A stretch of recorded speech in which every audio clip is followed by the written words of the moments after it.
So one person didn't come. All right. Okay, so the materials that I have and that you may have as well are, I'm going to show those to you when we put the camera so you can kind of see what I'm doing up close. We're going to be working on a few flowers depending on how much time we have. I thought it would be fun to do a purple cone flower and a I forgot what they're called, black-eyed Susans, and we'll see what else we can come up with. So I thought that would be fun today. We have the daylilies are starting to bloom, and a lot of the flowers are just really pretty here. So it's just that time of year for me to think about flowers. So that's what we're heading into. And yeah, and if you have any questions, you can just ask as we're going along. This is a small class, so you can just either talk to Tom in the chat, right? Yep. Or just talk. And I encourage that. So anyway, anybody have a question or an idea? Okay, well, we'll get started and it'll be fun. Looking forward to it. Other camera? Yeah.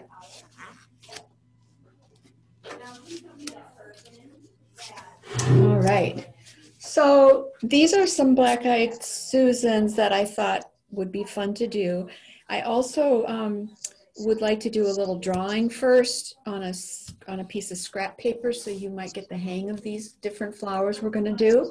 So that's where we'll start. But first of all, this is the paint that we have here at the Art Center. You may have one like that. These are nice because the paint is semi-moist and all you have to do is get it wet. If you're someone who is just learning about watercolor, these are great, but you know, you want to be able to mix, and this is a little mixing tray that I have, little plastic plates. Pretty much anything will work for mixing, but these are nice and can be certainly reused many times. This is another kind. This is the Jack Richardson paint, and this is obviously I've been using this quite a bit. And paint comes in tubes too, and oftentimes in our classes we use the tube paints, which you would be putting onto a palette and then mixing the colors in that manner. There's another class going on next door, so if you hear a lot of noise, that's what that is. This is a nice round brush. This is a size 16. It's pretty good size, and this is from a Princeton one. Princeton is the maker of that brush. This is also, thank you, Tom. This is a Scholastic brush, a round 10. Now, it's a size 10, and it's made by Dick Blick. This one is very versatile. I really like this brush. It comes to a really nice point, so you can do a lot of work with it. And this is one of my favorites. I also have a pencil, and this is just an HB pencil, which is just like a #2 pencil. And I have a kneaded eraser, which these are really good because you can squish them and they don't mess up your watercolor paper. Also, I have some water and I have some paper towels. Thankfully, the Tom brought me some. And then we have watercolor paper. Now, the kind, this is probably the, I don't know, what do you think this is? It's really nice. That's the Blick Premium. Yeah, this is Blick Premium. It's a very nice watercolor paper. So if you're out purchasing paper, you want to look for 140-pound cold press. And then if you want to go a step above the Strathmore, for instance, go with the Blick or why can't I think of the name of that one that I like so much? Oh yeah, the Arches is another good paint. So paint and paper, actually. No, they don't make paint. I'm sorry. I got a little mixed up. Okay, they make the paper. So, all right. Let's think about doing some drawing. And these are some nice black-eyed Susans.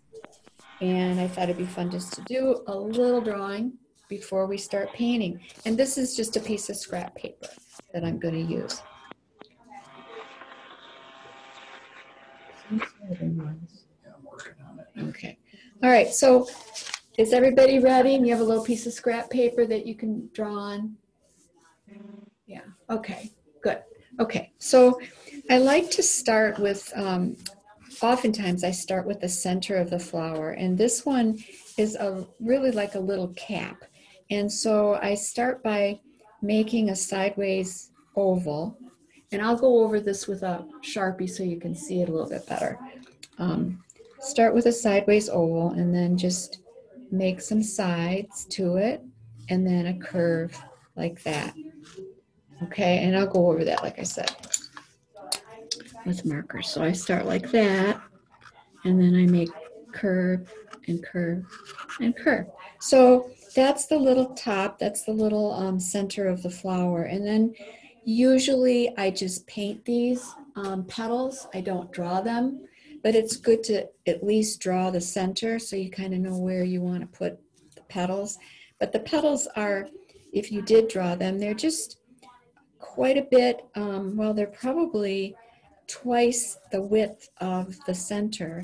So you can kind of think about that and make your petals come down like that. And that's the basic shape. And of course, some of them overlap. So you can think about that too. But we'll just paint these unless you want to draw. You certainly can. That works just fine. Okay. So there's just some simple petals for the black-eyed Susan. That's kind of needs a little bit more, maybe not. And then we would think about the center and kind of where the stem is kind of halfway or in the middle of the center, and then just bring that down wherever it's coming from. Thinking about the shape of the leaves, they're really just shaped like the petals, you know, kind of simple. And this would have some width to it, of course. So just thinking about that, this is going to smell a little bit because I'm using the marker. Okay, so that's basically what we'll be thinking about with these black-eyed Susans. Quickly, let's think about the purple coneflower, which is echinacea. That has a center that's also sort of like a cap, only a little bit taller. So I usually start with a curved line and then come up here and think about that. Almost looks like a gumdrop. Okay, and then these petals are a little different because they have a little bit of, they kind of scoop down just like this, and then they come out into the drooping petals. And there's some space in between them. As I was looking at these flowers, there's quite a bit of space between the petals. So you can make that happen by just positioning these over just a bit. Okay, and maybe there's one there. Maybe there's one behind here too. And that would kind of peek through there. Okay, so those are droopy, very droopy petals, which are so cool. I love this flower. And then we'll talk about how we can do the center and get the look of this spikiness on the dome-shaped center. So we'll do this in stages, okay? Does anybody have a question so far? No? Okay, well, we're going to start painting then. And if you have a little piece of scrap paper for painting on, that would be a really good idea. I like to do that just for practice. And I have a little practice piece here that I'm going to use. And we'll be doing a bit of color mixing too. So let's see here. I will get my mixing tray. And for those of you who've taken class from me before, you know that I like to have things set up easily, so everything is easily accessible. And so I have everything, because I'm left-handed, I put everything on my left side that I'm going to be using, my paint and my, probably want to have this over here so you guys can see me mixing. Okay, so I keep it all over. So that's good, right, Tom? Yeah. And I have my water over here too. Has everybody had enough time to draw their flowers? Practicing. Because now we're just going to do a practice one on a water piece of Bev, water. could you unmute, please? Oh, sorry.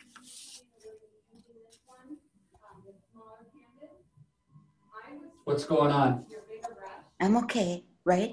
Yeah, I just wanted to know if you had enough time to do your flowers. No, I didn't on the, the paper that we're going to use. Okay. I did not, Okay. but I did on scratch paper. Okay, Okay, that's fine. perfect. Yeah. Yeah.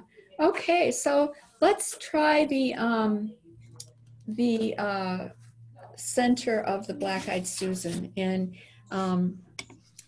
I would start with kind of a nice brown for that center, and you can just put it on your mixing tray if you want to. You could put a little tiny bit of purple with it.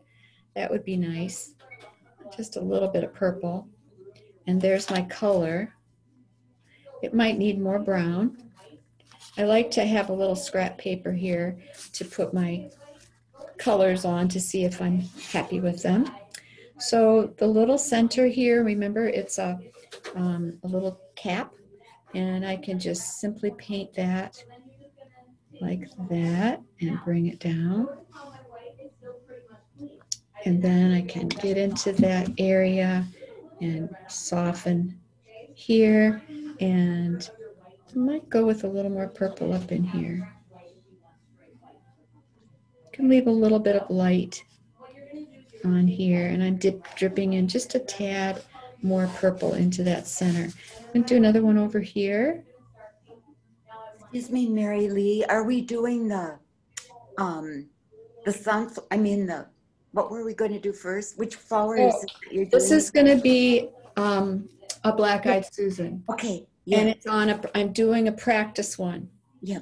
On okay. a piece of. Sure. Yeah, that's what we're doing right now. So I'm just getting this organized here. I'm getting my center organized.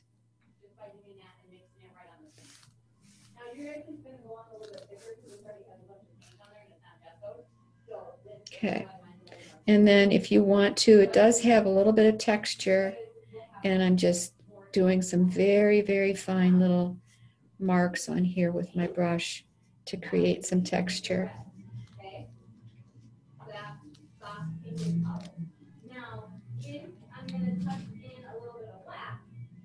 Whoops. I like to do a little practice before I start, and we have plenty of time, so it'll be good. Okay, so there's those.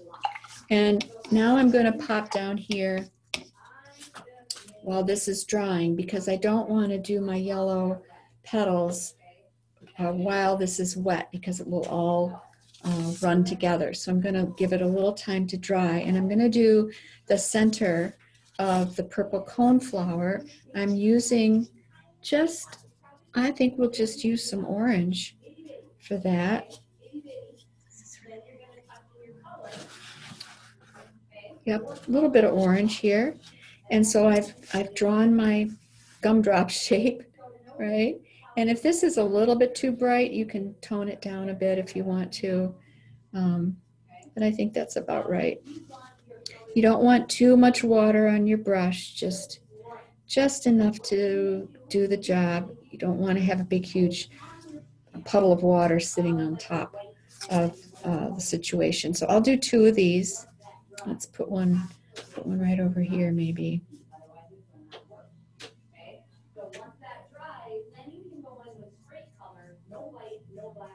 And then we will add some details to this after this dries. Okay.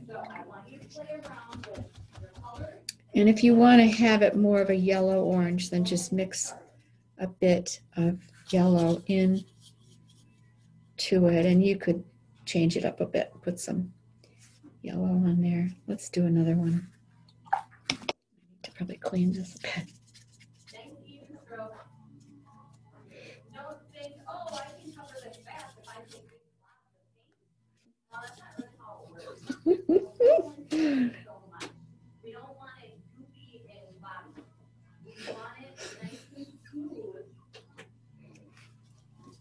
We're chuckling because the teacher is talking to the kids about mixing paint. It's cute.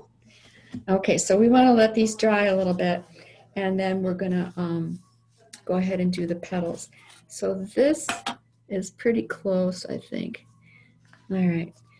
So the petals of the Black-Eyed Susan are mostly yellow, but you could pop a little bit of orange in there.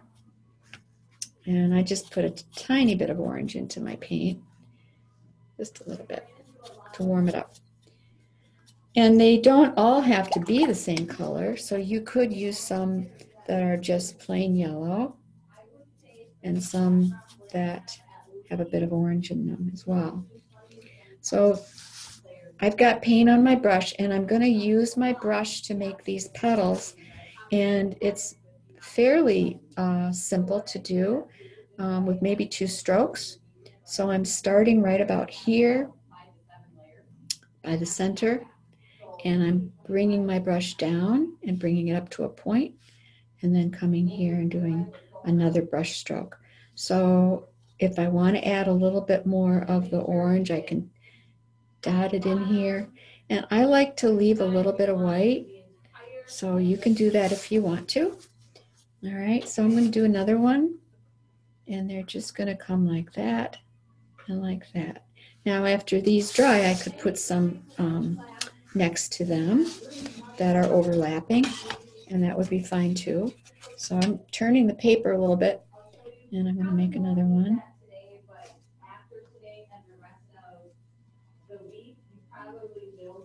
So just press your brush down and then lift it up a little bit, and you'll get a nice stroke for a petal. And then just kind of make another one over here.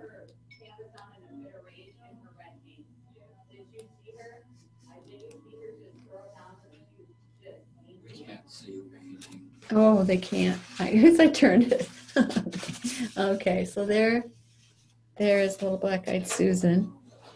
And I will let this dry just a tad before I go in between and do some more. All right. Does anybody have a question so far or an idea? So while it's still wet, I can use a little bit of this yellow ochre here. There's some yellow ochre, and put a little bit of it towards where the center is. And I'm just popping a bit in because that's where it would be a little darker towards the center of the flower on the petals. And then I could shade it a little if I want to while it's still wet. And it's softly moving into the yellow wash that I made here. So it gives it a little bit of shading. Okay, so I'll do another one. Okay, it's dry.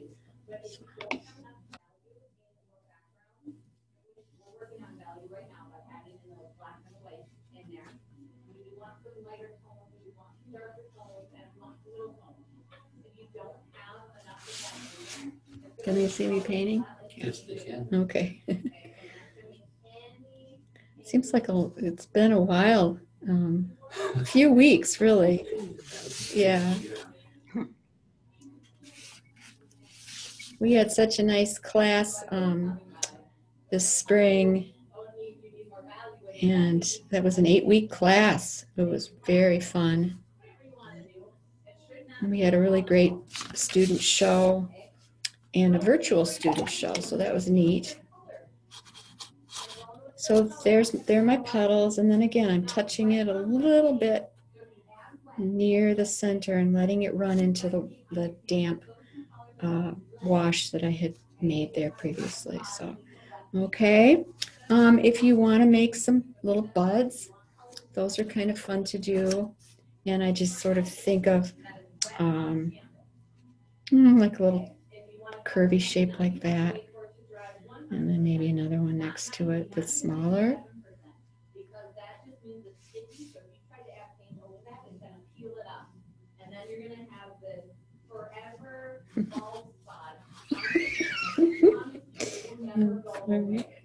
Don't make me laugh.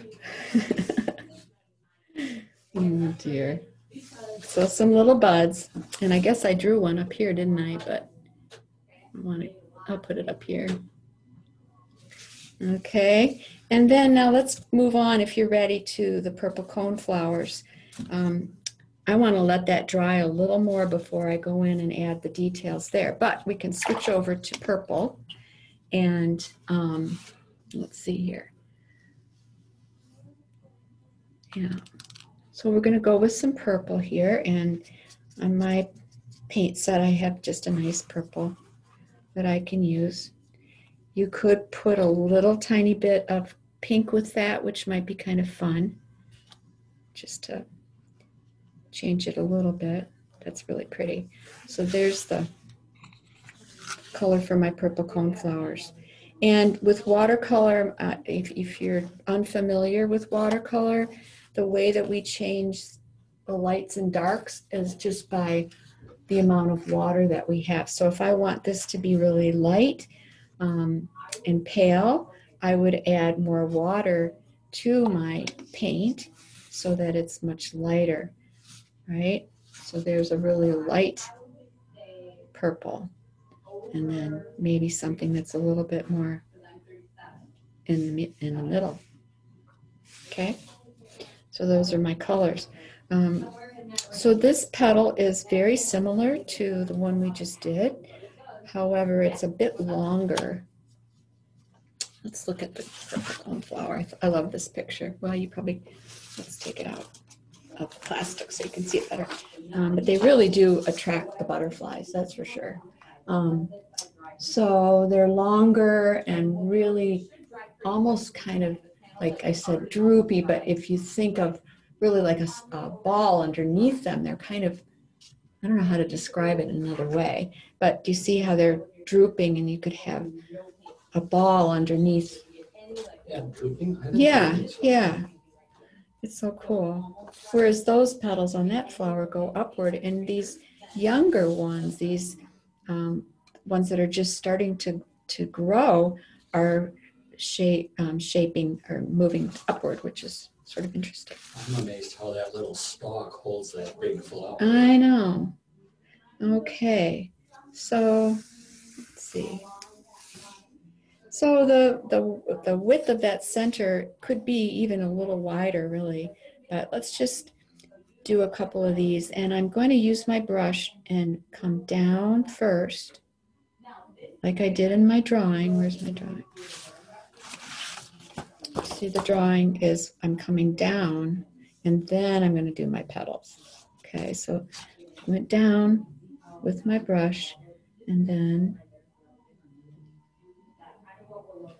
do my petals.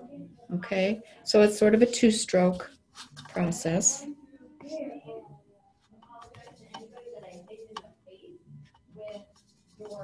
And if you, again, you want to shade it by, while your petal is damp, just pop in a little bit of color into that wash and it will make it a bit darker.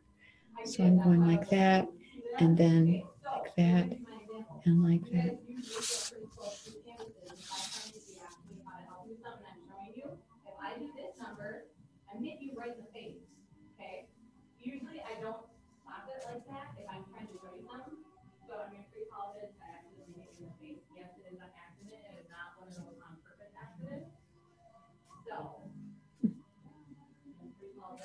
Okay, so again, if you want to put some overlapping or behind, then you would be waiting for things to dry before you do that.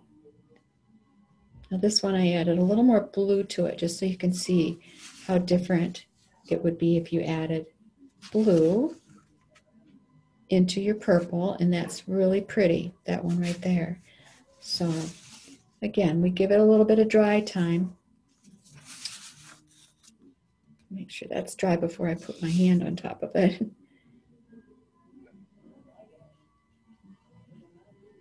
So again, it's just a nice curvy petal. Okay. All right. And I'll do these other two real quick and you can practice. And then we're going to just skip over and move on to our painting today, which will be filled up with different flowers that we're working on today. Right. So we go till 2:30. pretty sure, right? Yes, we do. So we have an hour. We'll be fine, don't you think? Oh, yeah. You know, they don't all have to be exactly the same color. You can change them up a little bit. Watercolor is going to dry lighter. Once it starts to dry, it'll be lighter. So just kind of keep that in mind. And if some of these touch, that's okay. That one did. Oops, that one turned out kind of funny. You guys remember in painting, it's easier to add more than it is to take away. All right, so if when you're adding white or black, use very, very small amounts. There. Because it'll be easy to Okay, add these are turning out kind of than cute. it is if you And let's do one more here. less and more. So, if you want to do that, add to it.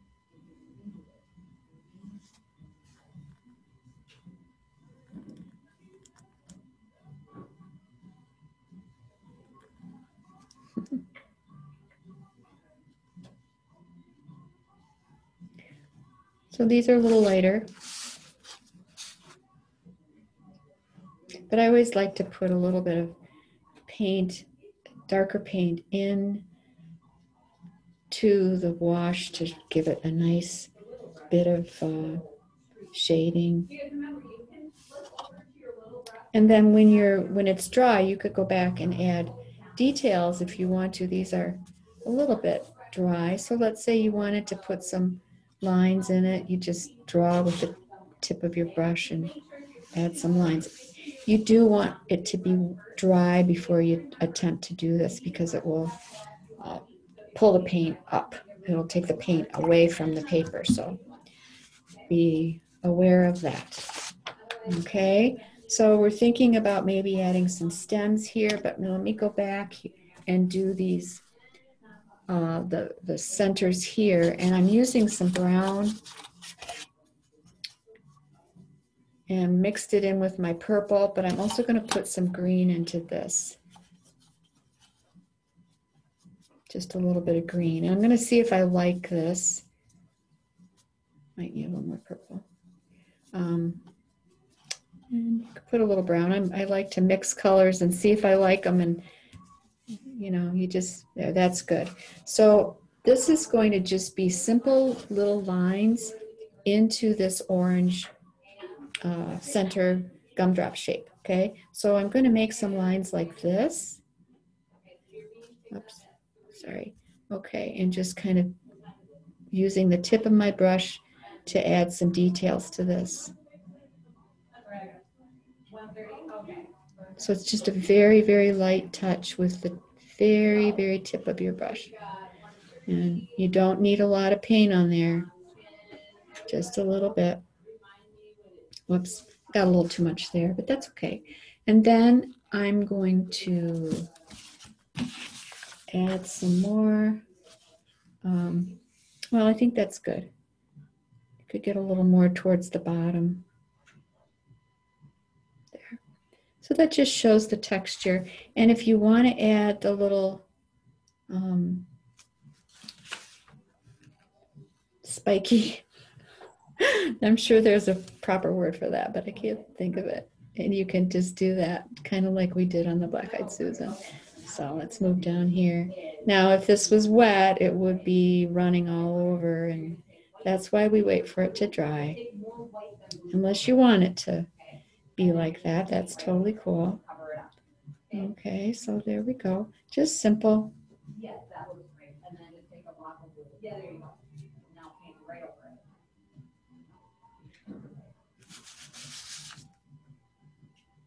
There we go. Look, like it never happened. Yes, we do. Okay, just one sec. I'm taking just a little bit of that color and popping it along the edges of my flowers, petals, just to give it a little bit of shading. Okay, so that looks about right. And now just some stems, and I'm mixing that green in with my yellow to warm it up. And you know, you want to mix the colors when, because right out of the paint set, sometimes they're not quite what you might want. So you can put a little yellow with them or a little blue, a little orange. Thank you. So I'm thinking about this stem and I'm finding the center of the flower here, and I'm just going to bring that down. Okay. I like to start this way. Sometimes I would come from the bottom up, but it helps me to get it in the proper placement by working from here and bringing it down. Okay, so you could skip behind.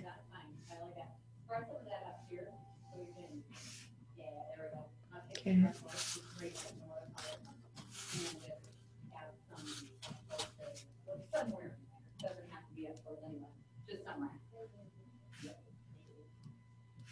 So I'm just joining these little buds together.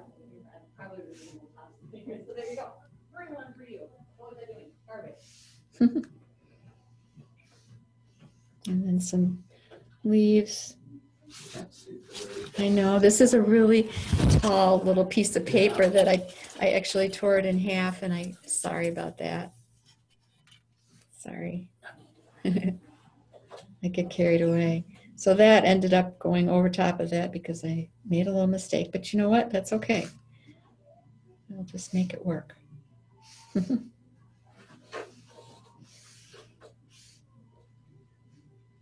So you can kind of think about popping some things behind, some things in front. And I know this is just a little sample that I wanted to just have fun practicing a little bit.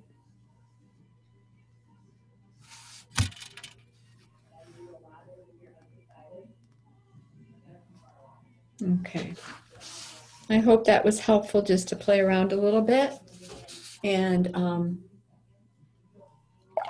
okay, so we're going to switch over to another piece of paper and sort of do it again and think about the placement of where we want things to go. Everybody okay? Yeah. Having fun?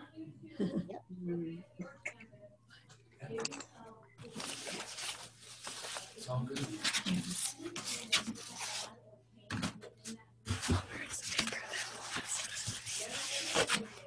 Okay, so I have a fresh sheet of paper, and just like we were doing a little bit ago, you can think about where you want things to go on your painting. This one I did that has a lot of different flowers on it. I just sort of did it randomly, but it was kind of fun. And this was another one that was mostly just the black-eyed Susans and some other purple flowers. So I think what I'll do is start with some purple cone flowers here, and then maybe have my yellow flowers on this side and maybe another purple cone flower here, because I want those yellow ones to kind of move or have visually move forward. So that's what I'm thinking about that. And again, you can draw your centers so you know where you're going, or you can just go ahead and paint them, but I'm going to put one about here. Okay, so I know I have a flower here, and I'm going to put one down here. These are the black-eyed Susans, and maybe there'll be a bud up here, and I'm going to do the purple cone flowers kind of over on this side. And then that's the color you're going to be using with the black and white on the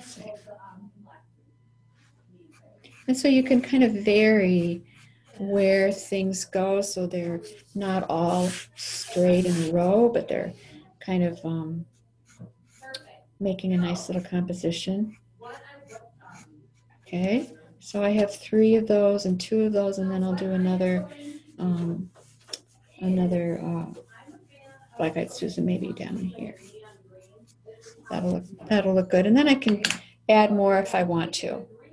All right, so let's start with those purple cone flowers, and I think I want to tone that orange down just a little bit.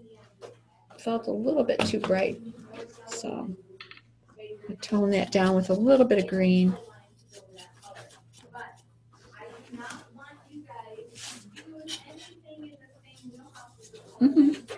Okay, so here are my little purple cone flowers. Are going to go here, and just like we did before, I'm going to start with that center.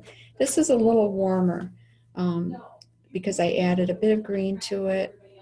A little bit warmer in its color. You can make a purple, you can make a magenta, you can make green and yellow, you can make a different shade of green, as long as it's not a different shade of blue. Okay. Okay, so there's two of those, and they need to dry like we did before. And I did pop a little bit of orange in here just to change it up just a bit. Okay, I'm happy with those. And let's see here. So then we'll go back over to the centers of these, and I'm using that brown again. And you could mix that brown with a little bit of orange if you want to too.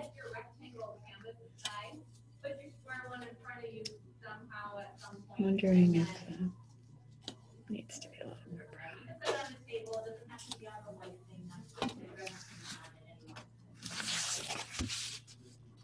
So there's the color I've got for those. You guys can see that. So I just think about these centers. Now, if the flower is kind of more like facing us, kind of like a ray, which these are rays, but if it's facing us, we can do one like that that's a little bit different. So the center would be, let's do that one right here. The center would be more of a circle shape, right?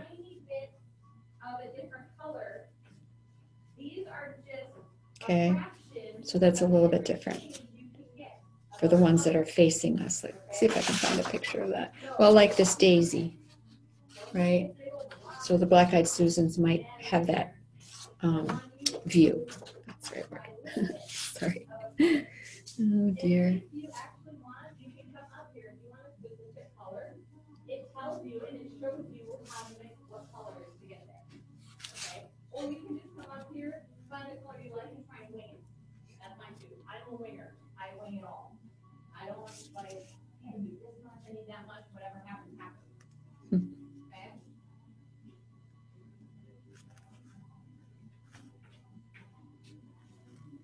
So there should be a strong difference between your first one and your second one.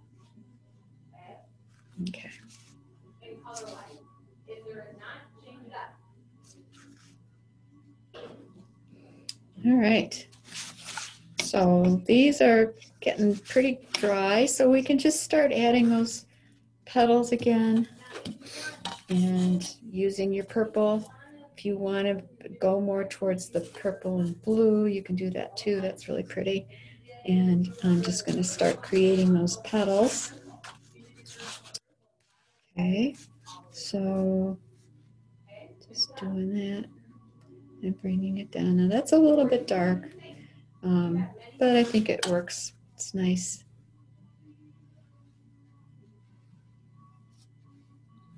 And we'll be adding a background to this, which will be kind of fun. In a little while, once everything's dry. So we think about really doing things in layers so much of the time with watercolor. But there are other times when we're doing a sunset, for instance, that we do a wash and really let those colors blend beautifully on the paper. And that is very fun to do. Doing water, doing sky. That's good. And a little darker right towards the center there, letting it just run in there and blending itself there. It's just naturally blending there's not a hard distinctive edge where that was applied. Okay, so I'm going to let that dry a little bit. I guess it'll be okay. Start over here. Hope everybody's enjoying this, having fun, relaxing. Does anybody have a question so far? It doesn't appear so. They're just painting along. That's nice.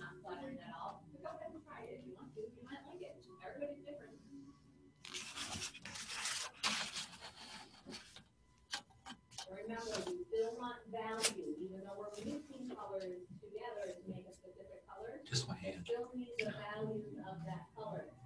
So you should still be adding little touches of white and little touches of black. So I could go over this if this is dry, and it's really not dry. So, well, we'll just try it. And it will create a really nice, almost a transparency when you do that, but it does need to be dry before you try and do that, or you'll lose both of the petals that you've created.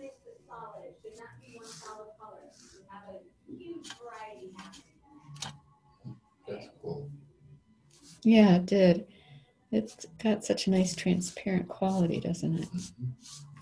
I like that on that edge. Looks fine.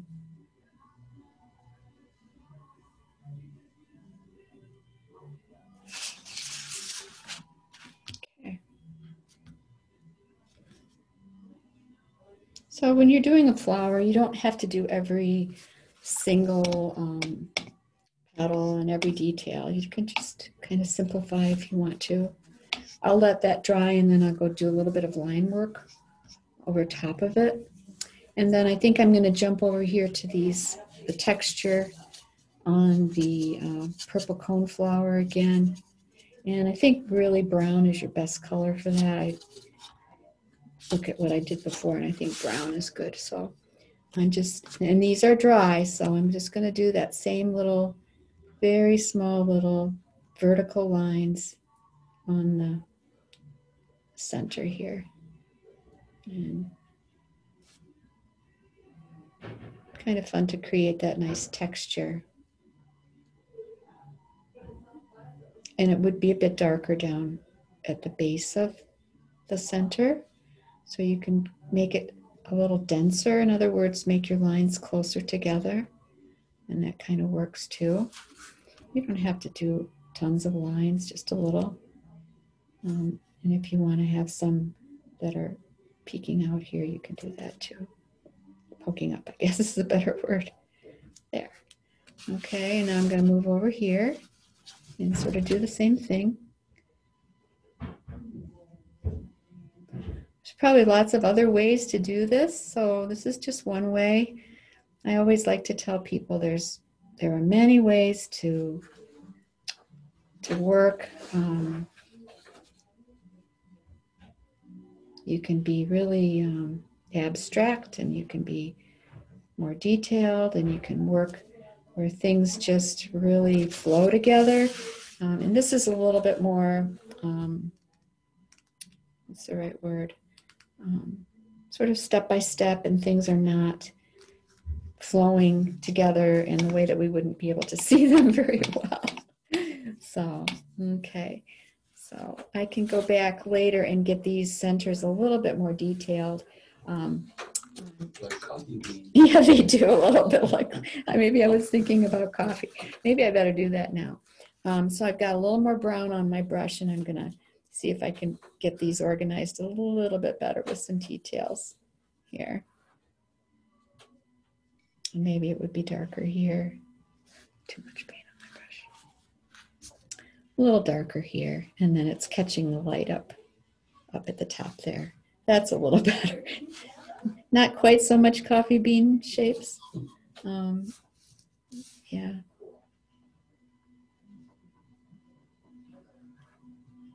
I'm sure yours don't look like coffee beans. I don't know quite what happened, but it's okay. Oh, I'm just thinking coffee, so they reminded me of it. Yeah, that's cute. So this one, I'll just add some details to the center of this.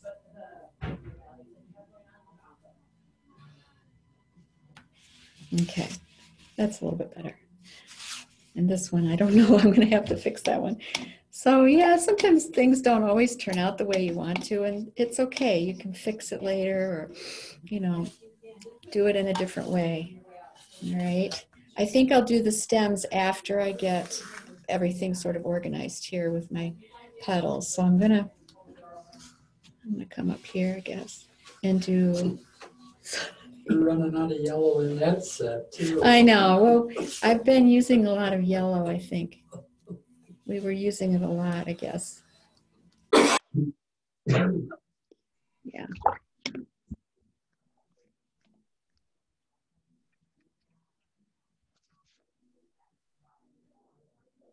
It just shows you how much you really use it for all the different colors. That's very true. Yeah.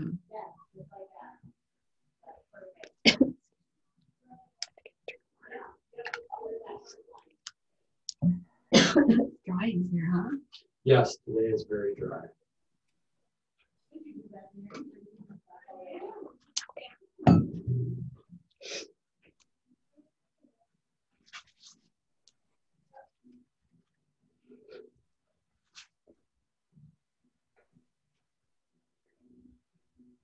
So it's really important to practice the amount of paint on your brush. You don't want it to be too wet.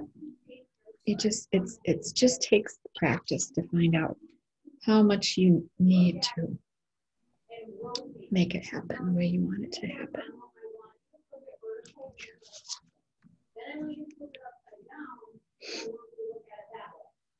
Okay, because you might actually like it in a different direction, because it always looks different in different directions, okay? So once you are done with your square, you can set that one aside, and I want you to go back to your big one.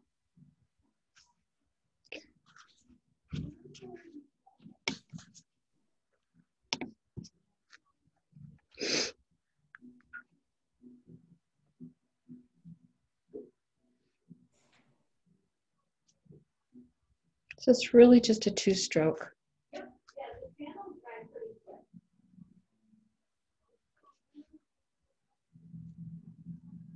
So what I want you to do is I think it works best if you go from the center and work your way out. Now you could try doing it the other way, and that might work better for you. So, like I said, there's lots of ways to do stuff. So that's the joys of the background. I like it. What shade of yellow are you using? Well, I would say this is kind of a lemon yellow. It's on this in the paint set.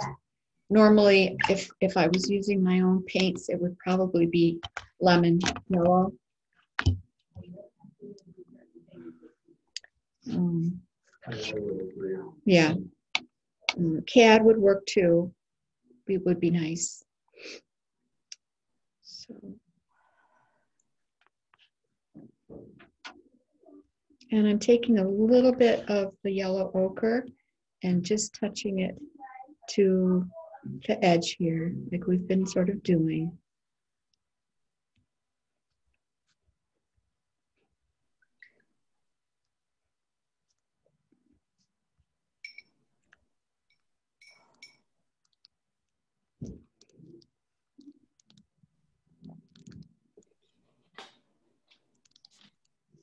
Yeah. Yep, that's fine. You can also use, you know, full strength paint from your set to shade as well. So we're thinking of value, lights and darks, medium values that we're sort of creating here.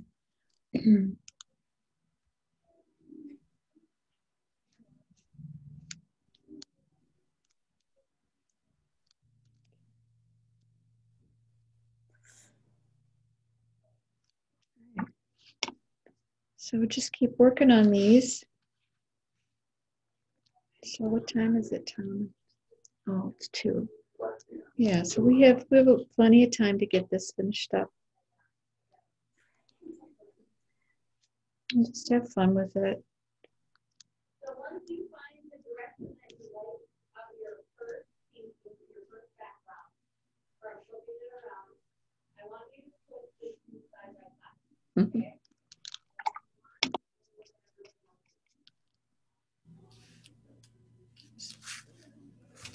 And if you get too much paint and you have too much water, I usually just wipe it off on a little paper towel.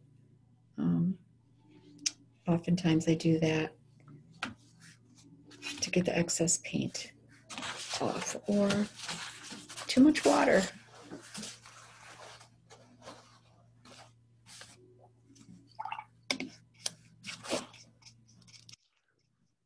Might want to go a little bit, get a little more shading in here. Yellow ochre is good for that. If you have yellow ochre, you could even put a tiny bit of a little orange in there too if you wanted. Let's see what, yeah, that's nice.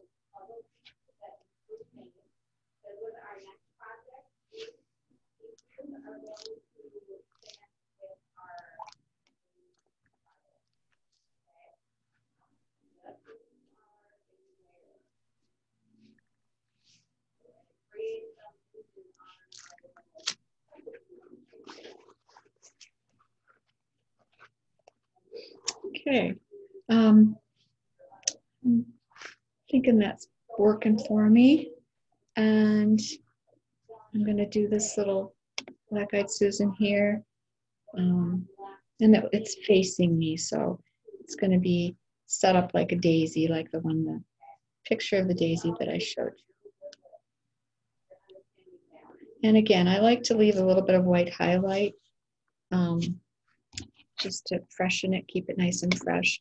Now, if you wanted to have your the color be a little warmer, then I would, like, just add a little bit of orange to it, and you get a little bit warmer value, or warmer color, I should say. And maybe this one could be a little warmer, a little different. The other thing to remember is that I can, if I wanted to even add another color over top of this, I could do that as well. So that's something to think about.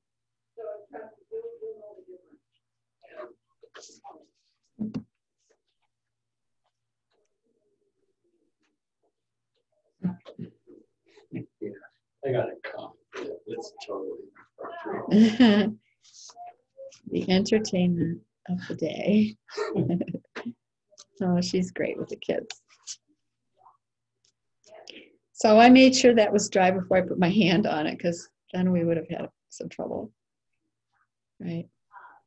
Yeah. Another way to work on something like this, and I don't typically do it with these kinds of flowers, but you can always dampen the surface first and then add your color. But I like this more direct way to do these smaller flowers. When we do our background, we'll dampen it first before we add the background color.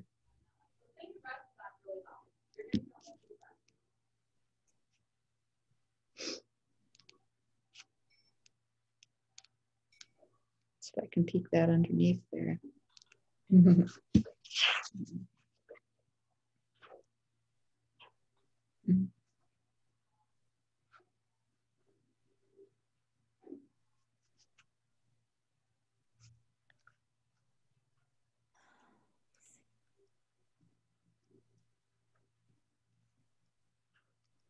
I just think that flowers are, fun to paint, fun to draw, fun to study them and see how they're made. And, you just observe the way the petals are, the way the leaves are. And of course, we know flowers by their shape, right? Or some of them we know by their smell, right? So these are fairly dry, so I can do a little bit of detail work on them. Actually, I like that color better, but this is fine.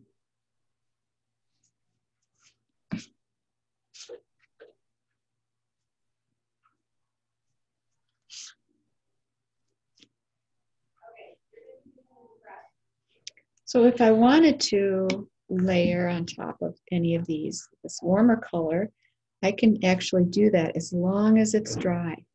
And I can add that more orangey yellow right over top. And that is called a glaze. So just good to know. So let's see, we'll do it here. And you don't have to paint the whole thing. You could just paint part of it.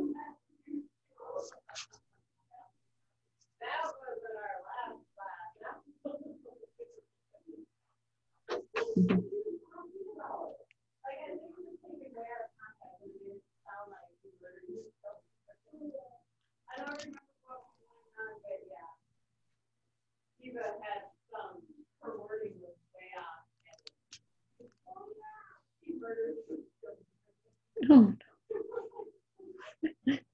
What kind of art are they doing? I don't know. So again, what I'm doing now is, you know, something that you can practice, that if you have an initial wash and you want to strengthen or add another color on top of it, once it's dry, you can do that. And that's just what I'm doing. And I worked right onto the dry surface and added another little bit different yellow over top of it. And it just sort of gave it a little more depth. Okay, let's see here. Okay, so everybody should have a paintbrush. What I want you to do is going to dip it in the water, okay? And do a little trick to do that. And then you do a paintbrush. I want you, while it's wet, you're just going to kind of roll it, kind of like a hot dog. Hot dog roller thing. And you're just going to roll it. Okay, so here we go. And that'll help make it come to a point. Just adding a little bit of detail here and there. So it's starting to shape up. I'm feeling like I need another purple cornflower, maybe right here. And I'm going to just do one more, maybe right about here. And then we'll add our stems in our background. Okay. Maybe just right about here. Oops. So the entire paintbrush, the bristles should not be full of paint. Just the tip of your brush. Okay? Now, with this, so you guys can see it on the canvas here. So, She's telling them how to paint with acrylics. Oh, So cute. And how to make sure that you have the paint on just the tip of your brush. or if you want, some people like to have it flat so they have more control on the brush. So what I want you to do. Okay, so a little bit of purple, and I'm gonna kind of rush it a little here, so I'm just gonna be really careful not to let that run too much. And so there's a really pale one, which is fun to do. Heavy pressure is going to give you a thick line. Okay, just like that. Heavy pressure, thick line. Okay. More, and you're going to get a nice thick line. Okay. Now, if you do what I just did, I ran out of paint, so you got to get some more paint on there to make it happen a little bit better. There. Okay, so what I want you to do is I want you to do a thick line, a thin line, a thick line, a thin line. You have 5 of each, but you're gonna have to when you do a thick line, you're gonna have to reset your brush because you just laid all the ripples out. That's a good exercise. Yeah. Really good. Because it is about pressure. It's the same with watercolor. You know, how much pressure you put onto the brush to create, you know, the different shapes that you're making.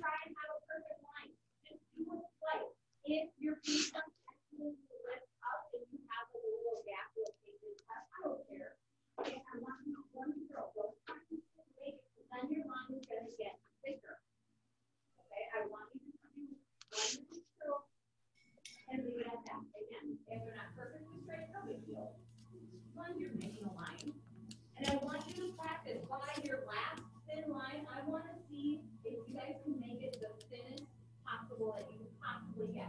Try and make it thinner than all of the other things you like. Okay? Cute.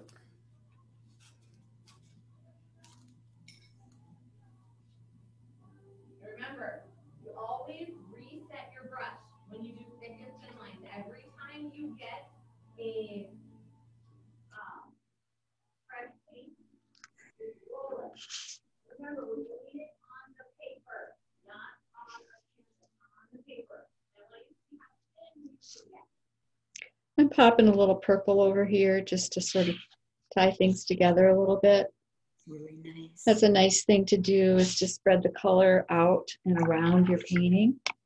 Makes it have a bit of unity. It's a nice thing to do.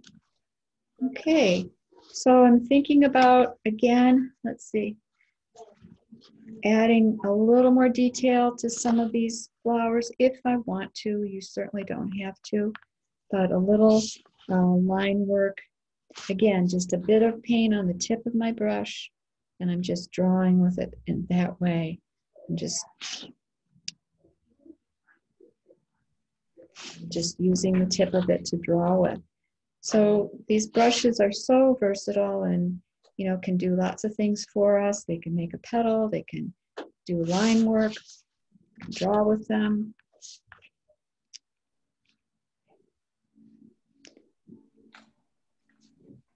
And you could think about, you know, where's the light coming from, and make some a bit darker and some a little lighter. Think about that. And we talked a bit earlier about overlapping some of these. Now would be the time to do it when your petals are dry. So let's see, let me put one right here and see what happens if this goes over top of it. And it just creates another petal.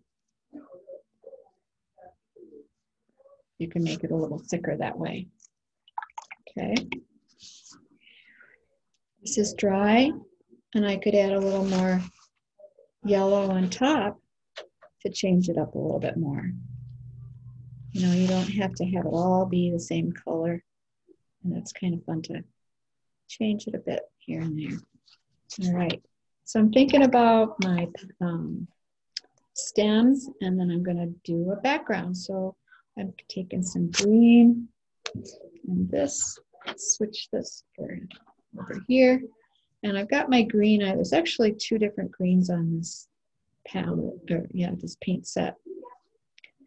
And if these make you happy, that's fine. You can use those colors or one of them. You could also add some yellow to it, and it warms it up, makes it a little bit more of a spring green. So there's some different greens that you can think about using. And you could certainly use a mixture of several different greens. You know, when you look in nature, you see lots of different greens as well as other colors, of course. But yeah, so you can think about that. And so I'm gonna come down here. Now, just because I add the stems doesn't mean that I have to be done with this painting. I can always add more things to it, and maybe I'll add a few little buds, but I'm going to have the stems of the echinacea just kind of come all the way down. So you could certainly draw this first, like we've talked about, if you feel like that would help you, or you can just go ahead and paint it.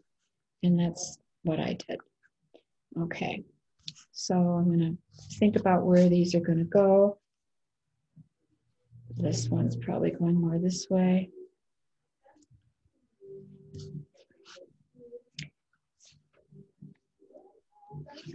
And this one I'm going to turn and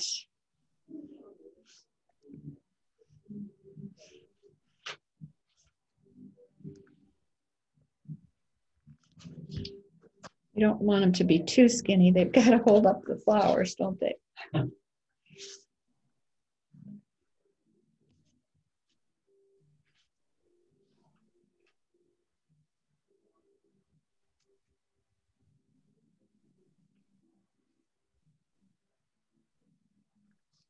It's nice to have some different intervals and spacing between your stems when you're doing something like this.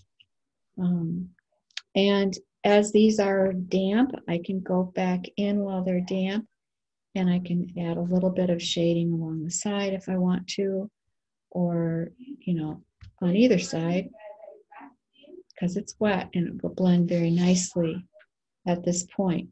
And again, once it's dry, you can still go over it again if you feel that they're too, the color's not strong enough. Okay, so let's see here. That one's got to go right there.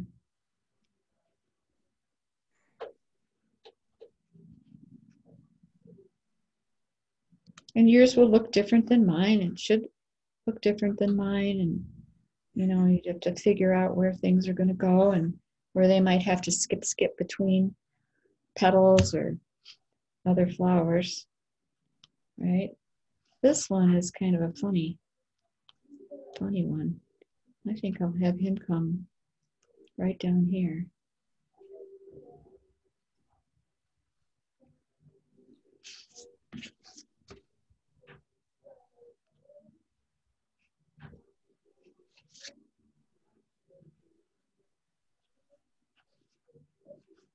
So with something like this, I'm probably going to have to go back because this one is in front of this one. So I'm going to have to go back and make this a little bit more distinctive to see that. All right. Let's see here. We have 15 more minutes. I'm almost done. Got a little more involved than I thought I was going to get with this. There. So creating that little overlap is fun. And some leaves real quick. Again, those can be different colored leaves. And the leaves on these flowers are, I think they're really just long and thin, kind of narrow leaves. And you could get pretty involved with that too if you wanted to. Or maybe you don't want any leaves, that's okay.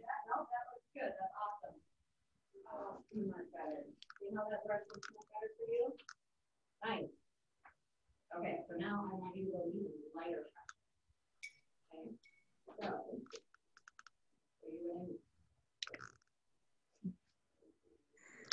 Okay, and if you wanted to make a few buds, go back and do a few buds. So I'm rinsing my brush really well before I get into my yellow again. I'll just do a couple buds up here. These are a little too wet. So you can use your brush to sop up color, sop it up with your brush. That works pretty well. Maybe there's a couple little buds popping up over here.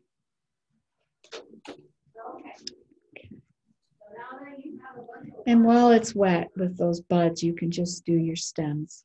Maybe these are joined together here. Maybe there's another one coming over here. okay. I had to make that up because it got a little goobered up. Okay. Is that an official?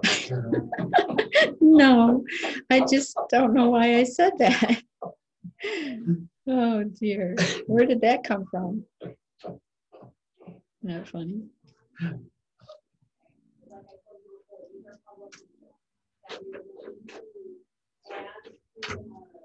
Yeah, you gotta have a little sense of humor, right? Mhm.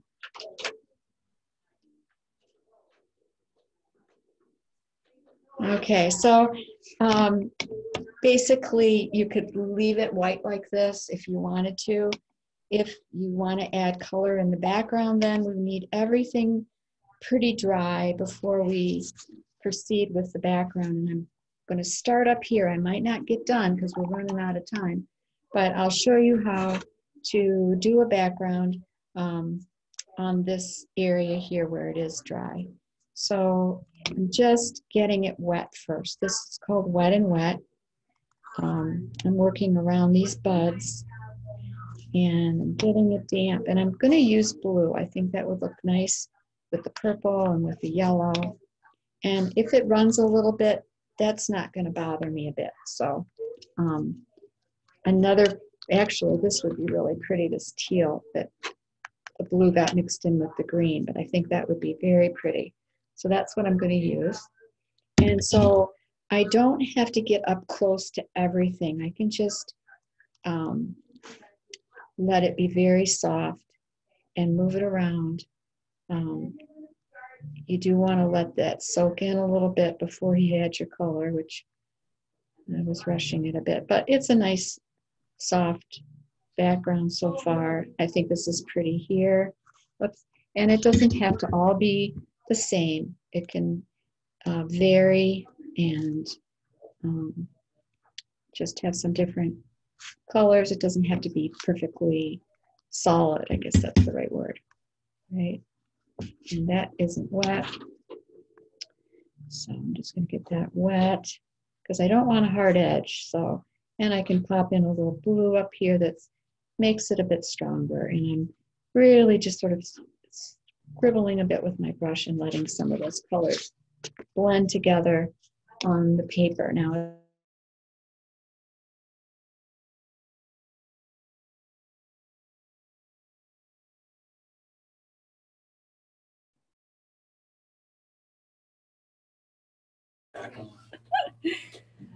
okay, so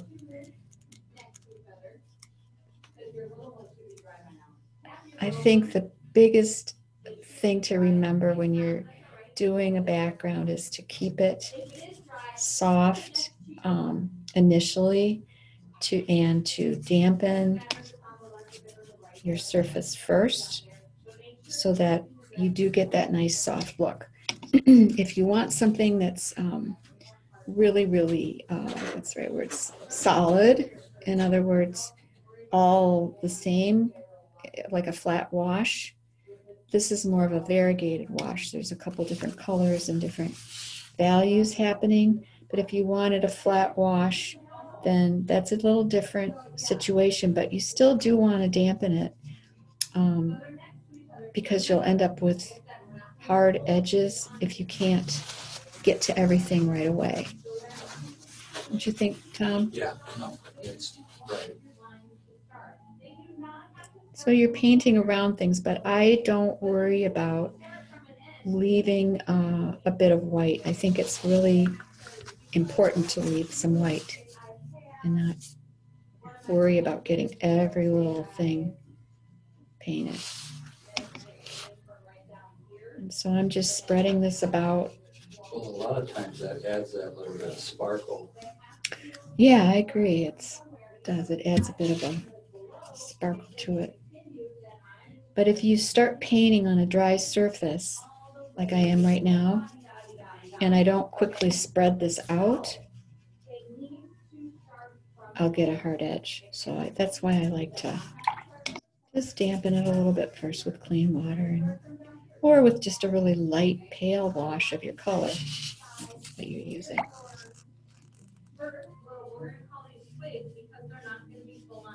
I might be able to get this done.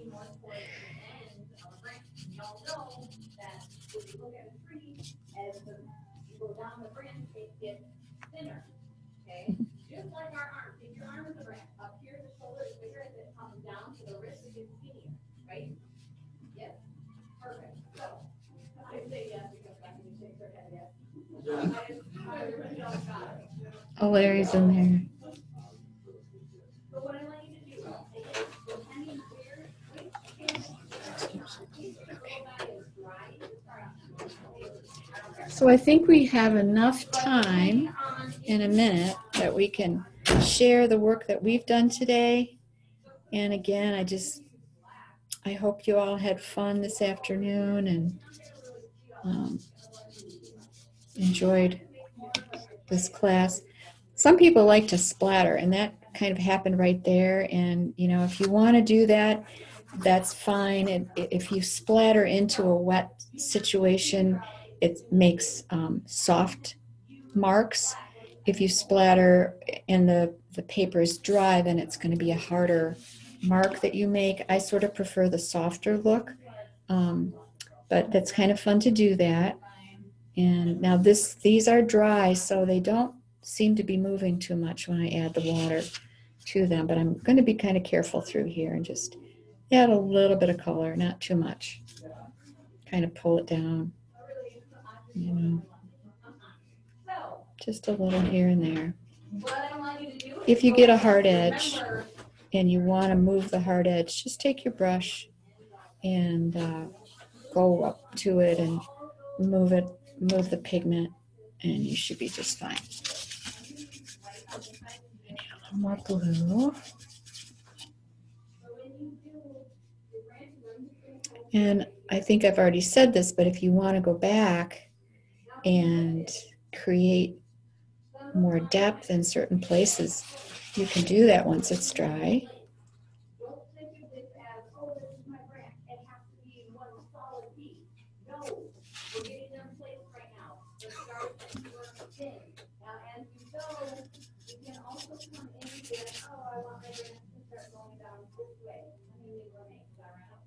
So there's a little splatter.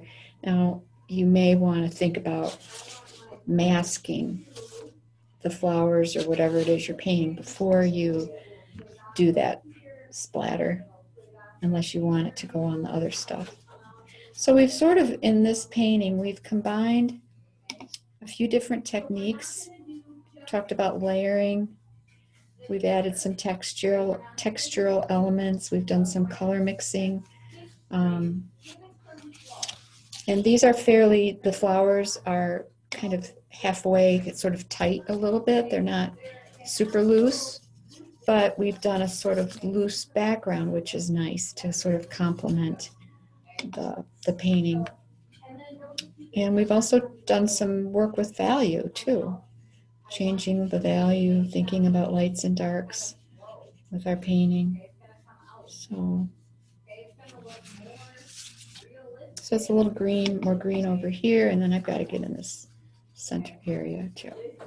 So I think we have another class coming up at the end of July that you might want to join us. It's on a Monday.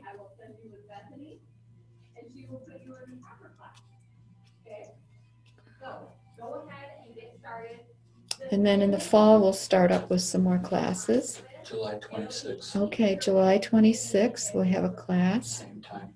Yeah, same time. So if you're around and want to join us, that would be awesome.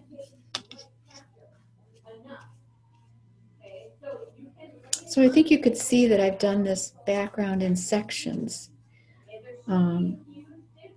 I generally do the background after I've painted my subject matter, but you can certainly do a background first, but that would be different. You'd have to draw your shapes first and know where things are going to go before you do that background. So I like to, you know, think about what color would look nice with what I've created. So I like to just add that background after. Okay, so that's kind of turned out kind of cute, and I don't have to, well, I can go back in here and just add a little light behind here. All right, so we can take a little time and take a little time and share what you guys have done today, and that would be awesome. So I will stop.